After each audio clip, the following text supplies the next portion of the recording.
the Doctor of Digital at the Doctor of Digital podcast. I got a great episode for you today. Thanks for joining us. This is Psychology, Power, Performance, Vladimir's formula for sales success.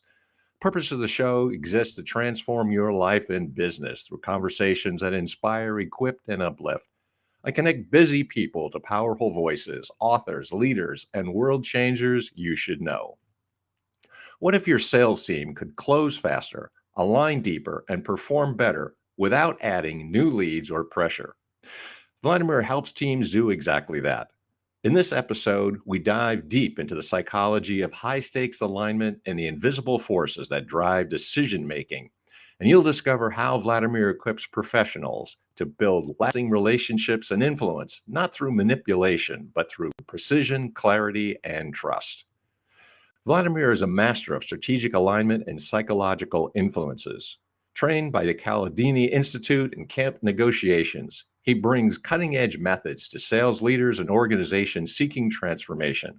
From rescuing stalled deals to unlocking lean performance, Vladimir has helped hundreds of professionals achieve tangible results like 74% close rates, salary increases, and role restructures at the highest levels. His proven approach delivers a 1,100 ROI by turning psychology into strategy and strategy into revenue. You'll hear real life examples of how Vladimir helps sales professionals shift their mindsets, resolve internal conflicts, and align with decision makers to close even the most complex deals. Whether you're a sales leader, founder, or high performer, this episode is packed with insights that you can apply immediately to drive clarity, connection, and conversation.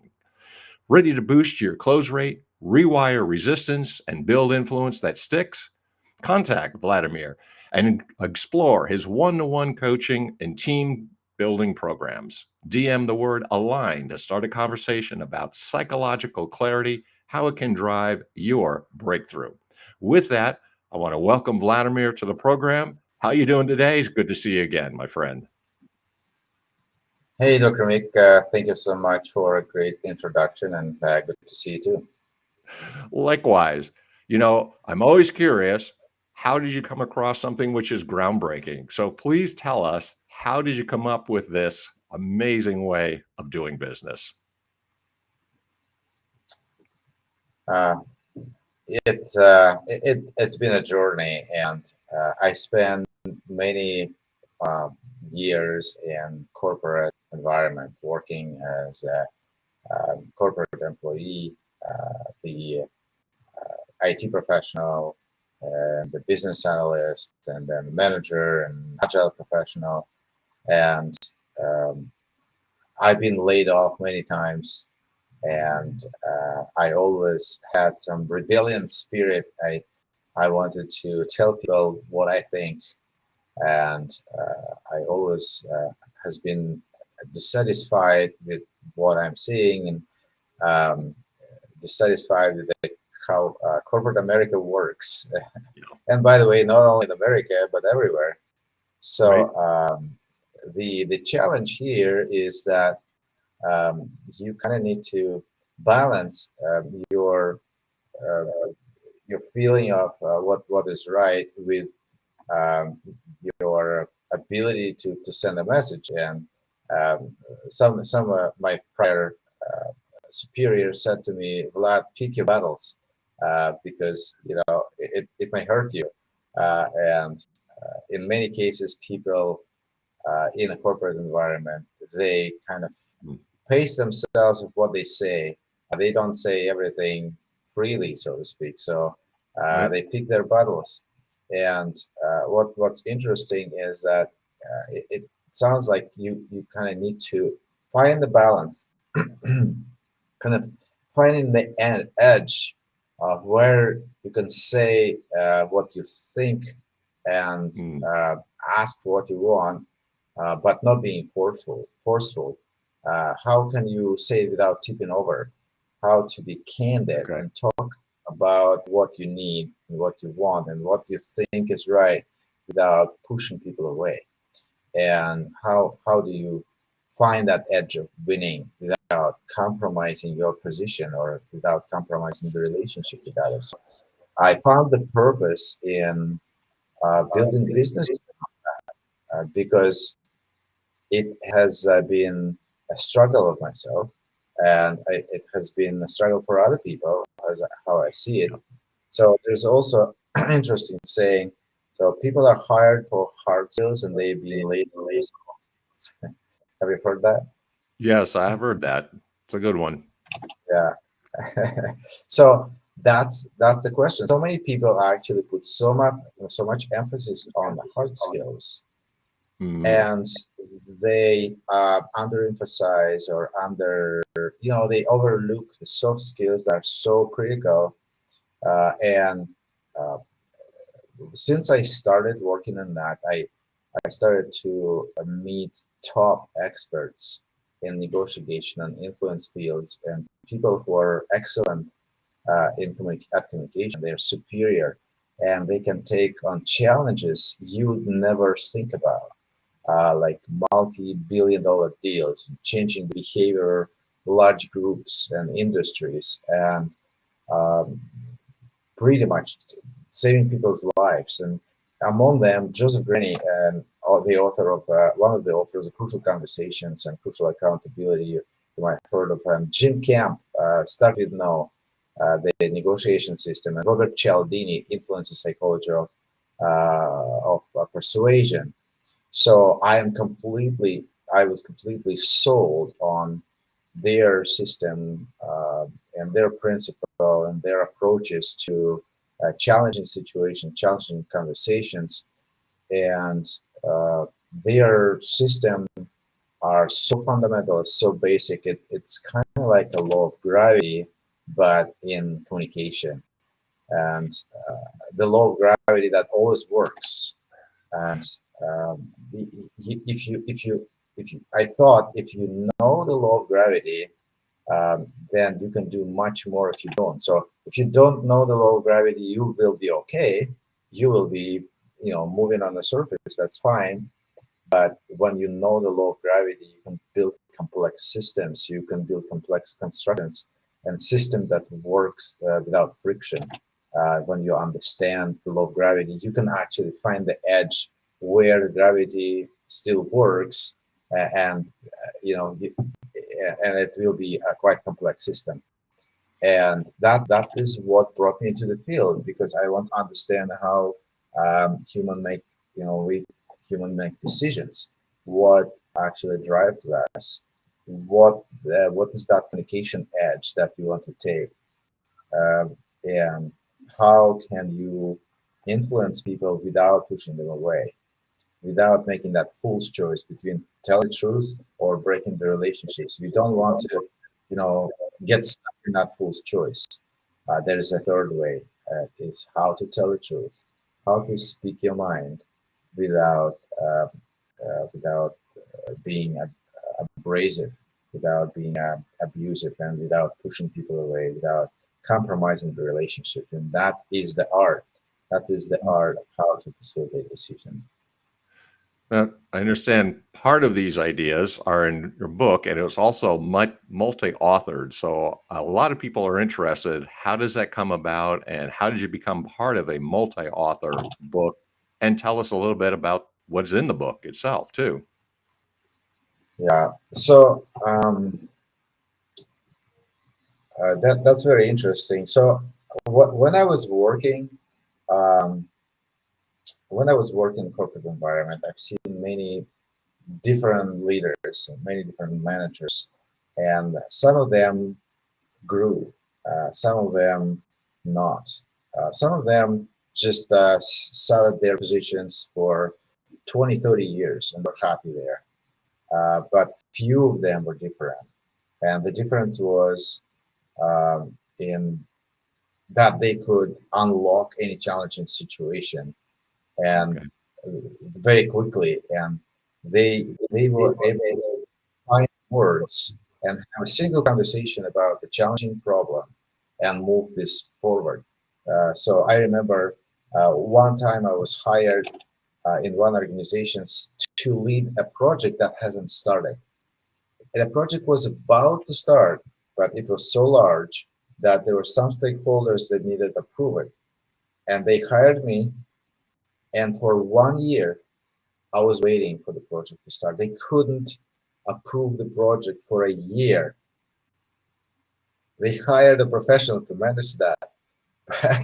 They couldn't reach agreement about the funding, about the timing, about the scope, and they would always debate that. And imagine there are some people who know the right words to say to the right ears, and that has always been fascinating me. What if I found a person like that? I always would ask, like, what did you say? What exactly do you say to unlock the situation?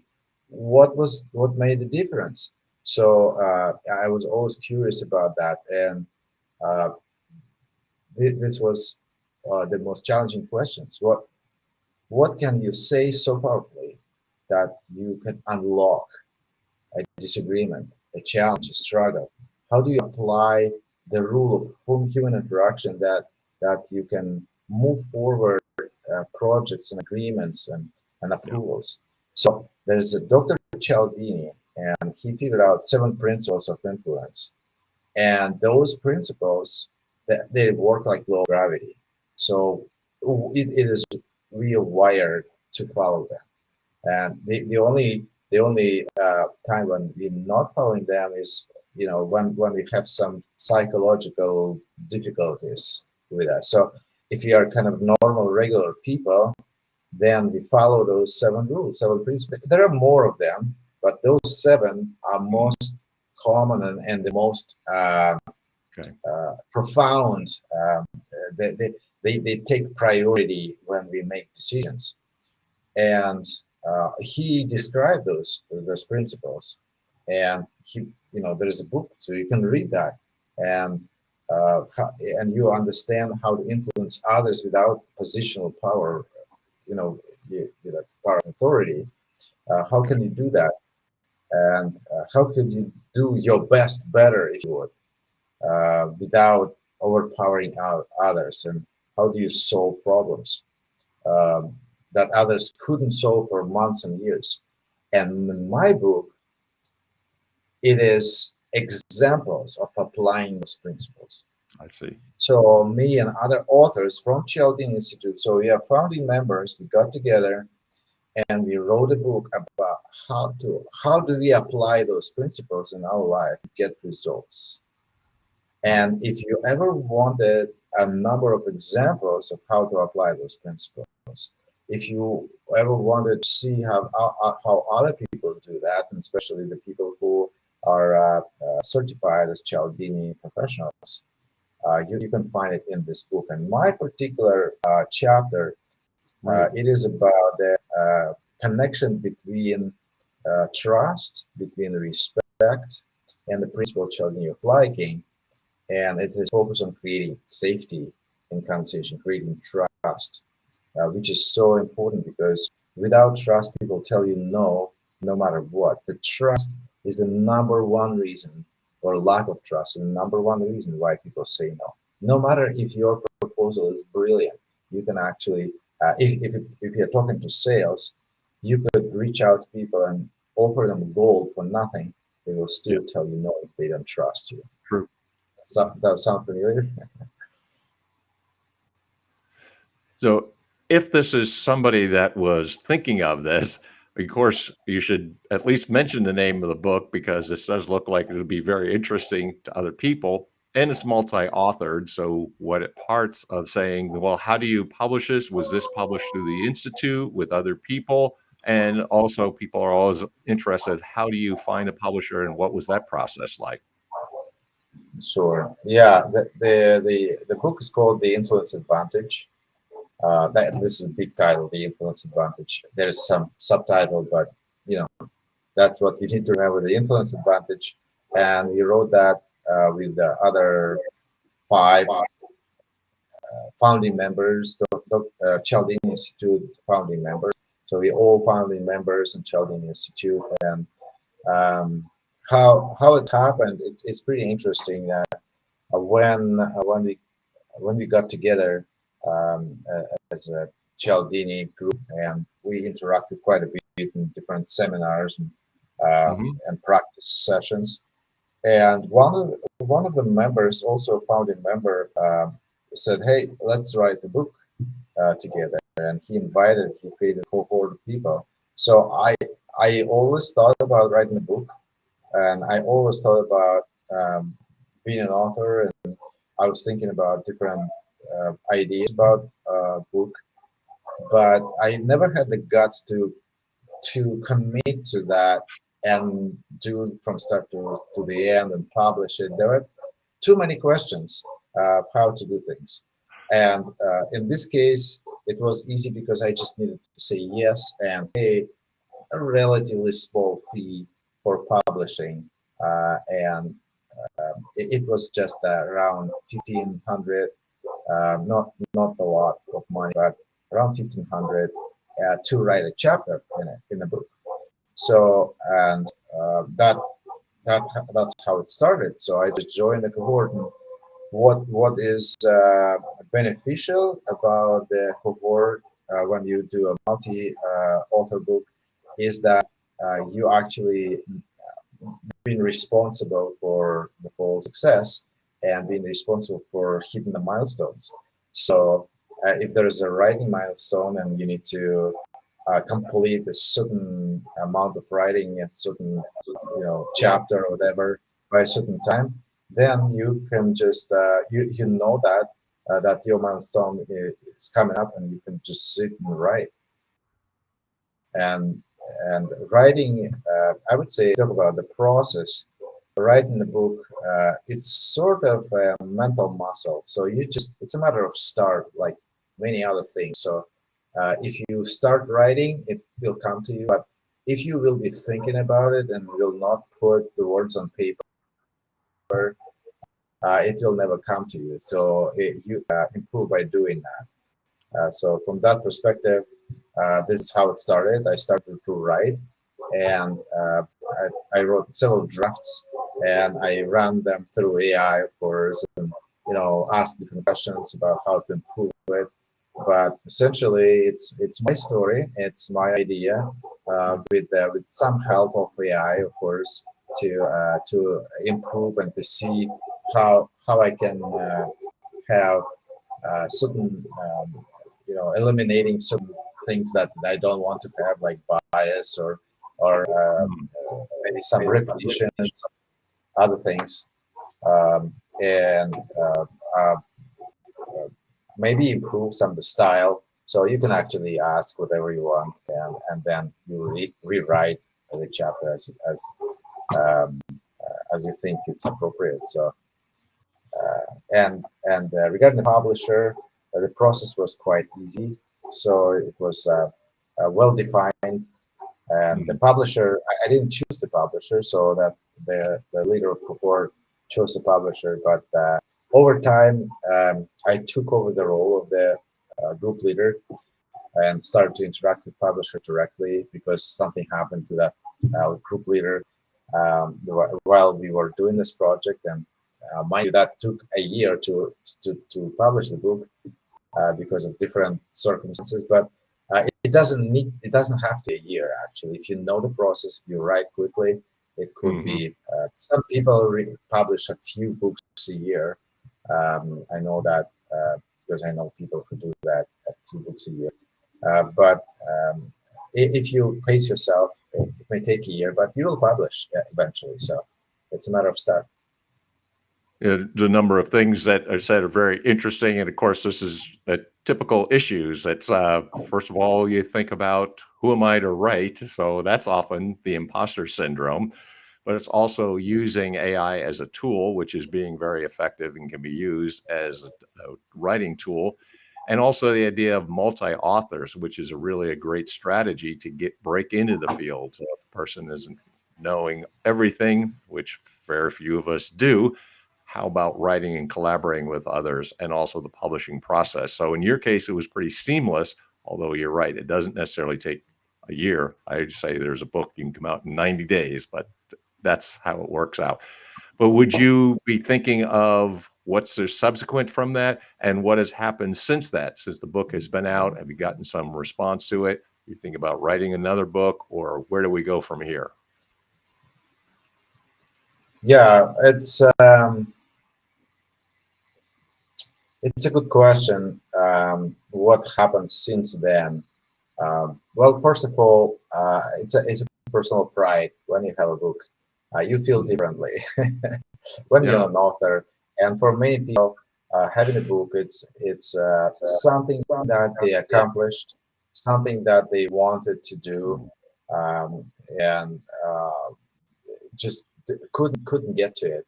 And once you wrote a book, you know what it is. It's not so Mhm. scary anymore. So from this perspective, uh, the first book probably is the hardest. So yes, I was lucky to join the Yeah. cohort and being Right. selected for that, and I'm proud for agreeing to that, making step forward and actually accomplishing that. And we have a great group of people. We were supporting each other. We were reading each other's chapters, Mhm. commenting on that. We also during the publishing, we also help each other to find the people who would endorse the book. So I think that we asked a few dozens of people to read our book before we published it and provide endorsement. And we collected a lot of support, including support of Brian Tracy. Actually, Brian Tracy endorsed our book. Wow. Brian Tracy. So Oh, yeah. yeah, I'm pretty proud of the members on this on our board actually reached out to Brian and asked for his endorsement, and he got it. Wow. So it's pretty good. And like my senior partner Jim Camp, um, he also wrote a book, and Jim Camp Jr. He is a co-owner of the negotiation company Camp Negotiations, and his father, Jim Camp Sr.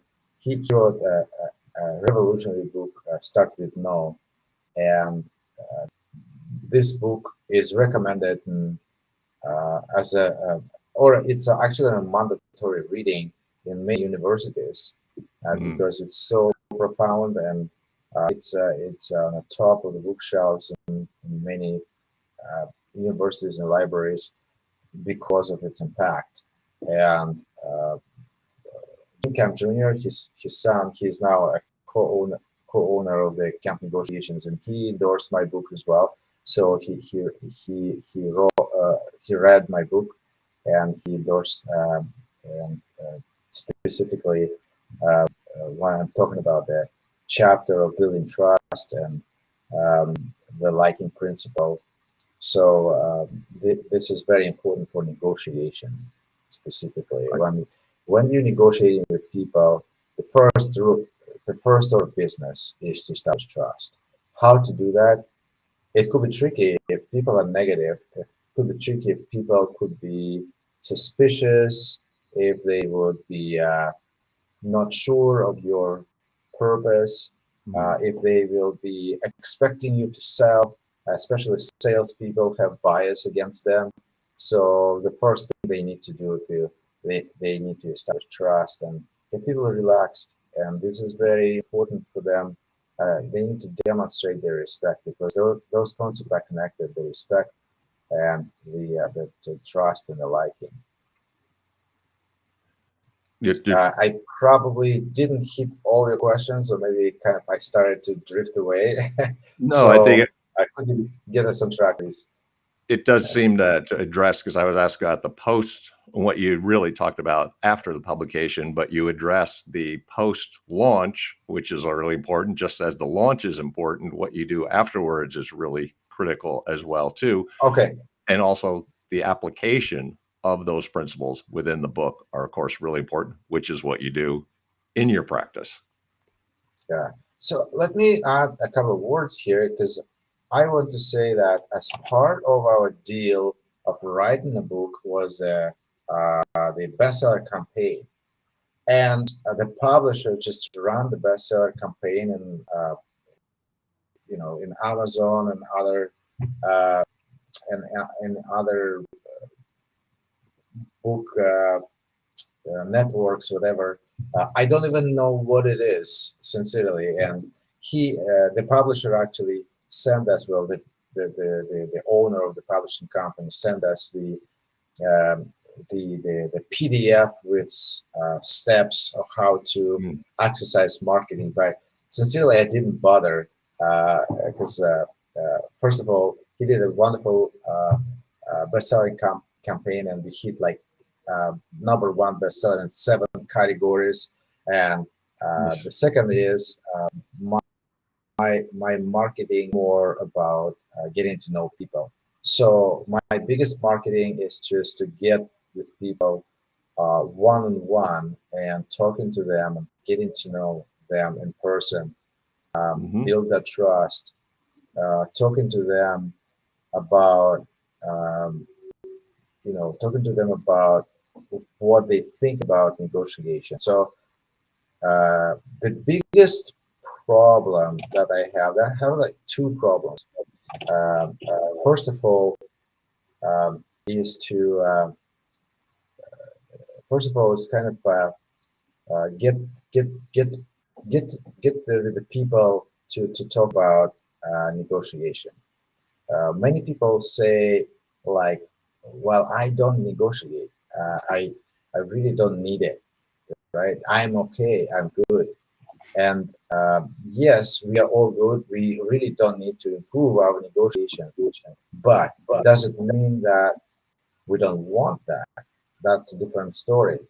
So we we may not need it, but if we improve negotiation style, there would be many more opportunities opening up for us.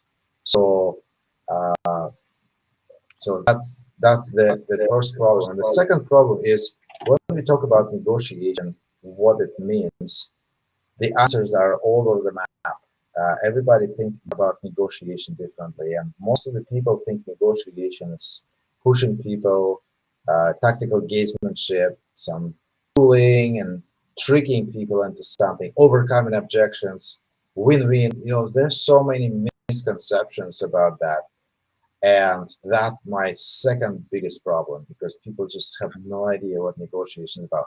And when people are in negotiation, they don't even realize that they are in the negotiation, because they don't really see what is going on, and they think it's just a normal conversation.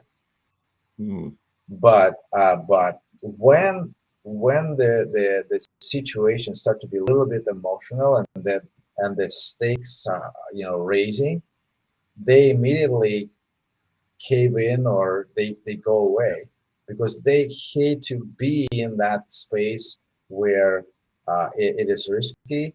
When it takes effort, when it takes skills, they just avoid that, and that they don't call negotiation. They call negotiation, but this is something that they perceive as a struggle and a haggle, and they don't want to do that.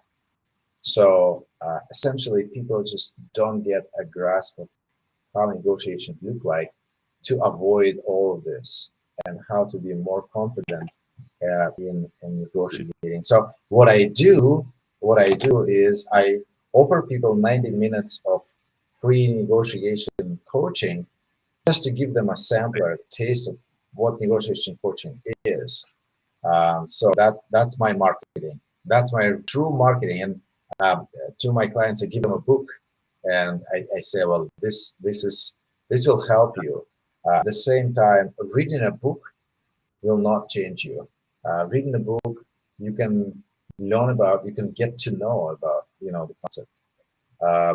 But it doesn't mean that you will apply it, because applying anything that is related in the realm of challenging conversations, first of all, you need to realize what you're getting in a challenging conversation, how to avoid that, but without compromising on what you really want to have. So that is important to understand, that you should not run away from your success, and you should not run away from the challenging conversation, from the kind of a conflict, if you call it a conflict, but maybe conflict of interest when people want different things. How do you solve the problem without compromising? So you touched on some really key points here. How to say the right things at the right time, which all has to do with the psychology. The trust level that you experience with an individual means that you can conduct conditions and get to them properly, and also the negotiation aspect. With all of this, of course, I'm sure there's people that say, this now has rang the bell in their head. How did they get a hold of you? What's the book called again? Remind them where they can pick that up. And of course, how do they reach out to you? How can you assist them and where? Yeah, so first of all, they can all people who want to learn about negotiation get a negotiation sampler that 90 minutes. I offer to anyone who has ambition to grow, who are open to change, who think like they could improve their conversational style, who have things at stake. So please reach out to me at LinkedIn. So it's just find by my name. My name is pretty unique. I only know one another person with this same name, Vladimir Bushin, and this is the author from Russia actually. So he's writing books, and you will find me, and you will see me. You will recognize me, and you will see the book right on the banner of my LinkedIn. It's called The Influence Advantage. You will find it there, right at the top, and I help all variety of people. So, for example, one of my clients came to me and said, "Hey, I put some money in a trust, and now I want to spend some of the money, but the trustee doesn't distribute the money, and no matter what I say, for a few weeks I cannot get the money. What do I do?" And we sit together, we crafted the message, and send that message, and the money will be used immediately the same day. And the other example is one of my clients came to me and said, "Hey, I'm chasing this deal for 3 months or 4 months, and the people on the other side of the company, they say like they like the product, they want to buy it, but they don't do it, and they constantly kind of give me a ping pong to different people, and I don't know how to get through that, and I don't know how to move things forward, and I'm about to tell them that they are not accountable, and they're not doing what they say." And we had one consultation. We crafted a message. We put the right mission and purpose in that message, send it out. The deal was closed in 7 days. So I got the response 7 days. So that was, I always was fascinated about how to say the right words, how to find the right words to say, what is right, what is not right. And I dedicated 5 years to figure that out. So in 2020, I started the community of practice for negotiation. And since then, I learned more and more and more of that. And I started to meet amazing people who are really good at that. And company, I had some interview with them as well. So you can reach out via LinkedIn, or you can write me an email at vb@bushinconsulting.com, and maybe you can post it after this interview somewhere. So they can just send me an email. And yeah, if you want to write a book, if you want to connect with the publisher, I can give you contact as well. We'll be happy to help you to start with the book, and share my experience writing the book as well. If you want to write about negotiation, reach out to me. I would be interested to do that in collaboration with you, because I'm collecting stories, I'm collecting use cases, and there's a lot of them. Everybody have their own challenge, and as I work with people, I have more and more stories to talk about negotiation. Very good. So thank you very much for sharing your information, all your expertise, and all the things that you have and you've learned over the course of years. Thank you very much for your time. I appreciate it. I know you're busy. I thank you for taking some time out. Good to see you again, Vladimir. Be well. Thanks for being my guest Thank you. today. My pleasure, Nick. Thank you so much. Bet. You know, if you are wanting to write a book, and of course, everybody can do it, and Vladimir is doing it, and give you a good example of it. You want to know more about me? Create a valued book in 90 days. I assist business leaders, CEOs, and entrepreneurs break through their obscurity through written presentations, which builds credibility, authority, shortens sales cycles, and you get an ROI in that. You can also connect on LinkedIn, of course, Idea to Author Coach on School and Facebook. Always willing to help out. I do want to thank the promoters of the program and the sponsors, that is the publishers of both Burning America and On Track, Ian Hunter, for their assistance with my work. Again, once again, this is the Doctor of Digital. Thank you so much for signing in and checking us out today. Until next time, this is the Doctor of Digital signing off. Deus Volt.